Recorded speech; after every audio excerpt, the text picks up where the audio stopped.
अस्सलाम वालेकुम मेरे प्यारे दोस्तों।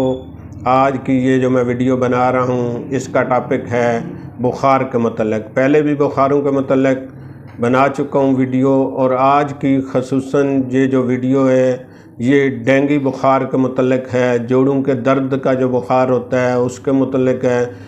इसी तरह इन्फेक्शन जो होती है बदन में उसकी वजह से भी बुखार हो जाता है। तो मैं हूँ डॉक्टर नासिर महमूद। मैं बिल्कुल खैरियत से हूँ और उम्मीद करता हूँ कि आप तमाम दोस्त सब खैरियत से होंगे। आप मेरा यूट्यूब चैनल ZR नासिर देख रहे हैं। मैं तमाम देखने वालों को खुश आमदीद कहता हूँ, और साथ ही जो नए दोस्त हैं वो मेहरबानी करके मेरा चैनल सब्सक्राइब कर लें और साथ लगी बेल को प्रेस कर दें ताकि हर नई आने वाली वीडियो आप तक फ़ौरन पहुंच सके और आप वो उस वीडियो को वॉच करके अपनी मालूमात में इजाफ़ा कर सकें। तो मैं आपसे बात कर रहा हूं कि आज जो है वो बुखारों के मतलब की वीडियो बना रहा हूं। जोड़ों के दर्द जिनको गैंठिया होता है, बाज़ औक़ात जोड़ों के दर्द वैसे भी हो जाते हैं, बाज़ औक़ात गैंठिए के दर्द होते हैं। जो गैंठिया है इसकी वजह से भी इंसान को हल्का हल्का बुखार रहता है, बाज़ औक़ात ठीक हो जाता है, बाज़ औक़ात थोड़ा टेम्परेचर हो जाता है। लेकिन क्या करते हैं मरीज़, कुछ पैनाडॉल खा ली या कोई ब्रूफन टैबलेट खा ली तो उससे थोड़ा फाका हो गया, इसी तरह वो अपना निज़ाम चलाते रहते हैं। तो इसी तरह इन्फेक्शन का भी बुखार है कि जिस्म में अगर इन्फेक्शन हो यानी ESR बढ़ा हुआ हो तो उसकी भी इस तरह की इलामात होती हैं। जैसे टाइफाइड है, वो उसका टेम्परेचर 100 के 101 के लगभग रहता है, बाज़ औक़ात ठीक हो जाता है, कोई दवाई खाने से ठीक हो जाता है या आराम करने से ठीक हो जाता है।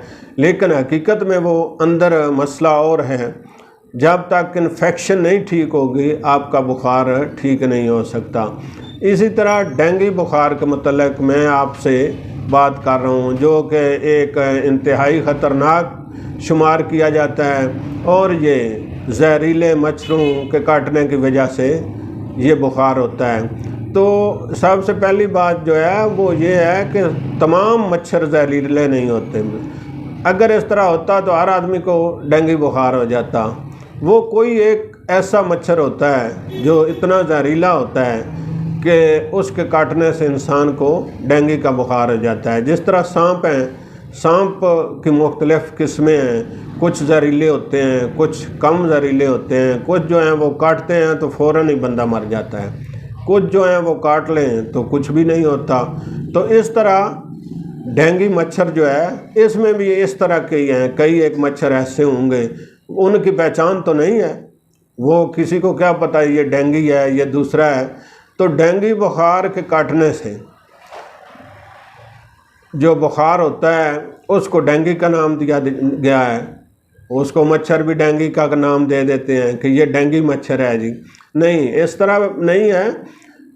मच्छर के काटने से इंसान के बदन में जहरीलापन होना शुरू हो जाता है। एक मच्छर काटने के कई दिन बाद जाकर बुखार होता है।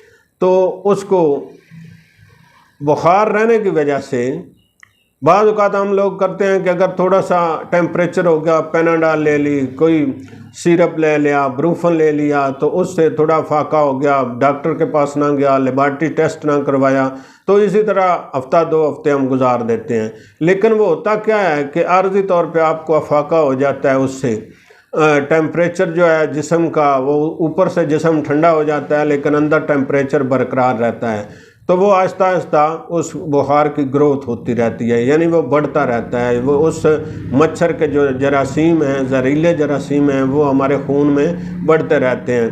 तो जो भी बुखार होता है इससे RBC सेल जो सुरख सेल हैं वो डेड होते हैं, उनकी लाइफ कम हो जाती है। यानी वैसे वो 120 दिन उनकी लाइफ है, तो अगर आपको टेम्परेचर रहे तो उनकी लाइफ बहुत कम हो जाती है, जिसकी वजह से इंसान कमज़ोर होना शुरू हो जाता है। और साथ ही वो प्लेटलेट सेल हैं जो खून को जमाते हैं वो भी कम होने शुरू हो जाते हैं, और मरीज़ का टेम्परेचर بڑھنا شروع ہو جاتا ہے۔ جب یہ سیل کم ہوتے ہیں تو مریض کا ٹیمپریچر بڑھنا شروع ہو جاتا ہے، تھوڑی سردی سے بخار ہوتا ہے، پورے جسم میں دردیں ہوتی ہیں، بھوک ختم ہو جاتی ہے، کمزوری جو ہے وہ بڑھنا شروع ہو جاتی ہے، اور پلیٹلیٹ سیل جو ہیں یہ کم ہونا شروع ہو جاتے ہیں، جس کی وجہ سے زیادہ تر جو ہے وہ کمزوری جلدی ہو جاتی ہے۔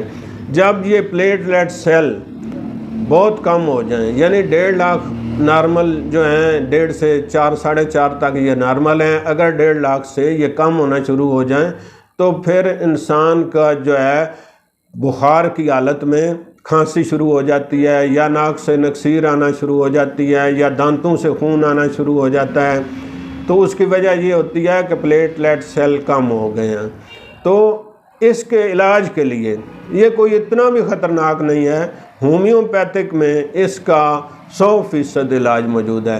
آج کل لوگ دوڑتے ہیں ایلوپیتھک کی طرف، ایلوپیتھک میں اس کا کوئی علاج نہیں سوائے بلڈ لگانے کے۔ وہ کیا کرتے ہیں، وہ بھی ٹیمپریچر ڈاؤن رکھتے ہیں، کئی دن ڈاؤن رکھتے ہیں، اور پھر آہستہ آہستہ گروتھ ہونی شروع ہو جاتی ہے۔ تو ہومیوپیتھک میں اس کا آج سے نہیں علاج، ڈینگی بخار کا علاج ہومیوپیتھک میں آج سے 50 سال پہلے بھی موجود ہے۔ یہ ڈینگی بخار جو ہے یہ نیا نہیں ہے بخار، آج سے 50 سال پہلے بلکہ اس سے بھی پہلے ہومیوپیتھک کی جتنی کتابیں ہیں، بکس ہیں، ان میں ڈینگی بخار کا ذکر ہے، اور ڈینگی بخار کی ادویات لکھی ہوئی ہیں ان میں۔ اور میرے تجربے میں ہے، میں نے 3 مریض ایسے ٹھیک کیے ہیں جو ہاسپٹل سے اٹھا کر لے آیا تھا، جن کو خون کی قے آ رہی تھی، دانتوں سے مسوڑوں سے خون آ رہا تھا، تو کیا کیا، ان کا ایلوپیتھک علاج بند کر دیا اور ہومیوپیتھک ان کا علاج شروع کر دیا۔ تو 10 دن کے اندر ایک مریض جو ہے اس کے سیل اس وقت پلیٹلیٹس جو 50,000 سے بھی کم تھے، تو جو ہی اس کا علاج شروع کیا، اس کو اللہ کے فضل سے ٹیمپریچر اس کا جو ہے وہ نارمل ہو گیا 2 دن کے بعد، اور 1 ہفتے تک اس کی ویکنیس رہی۔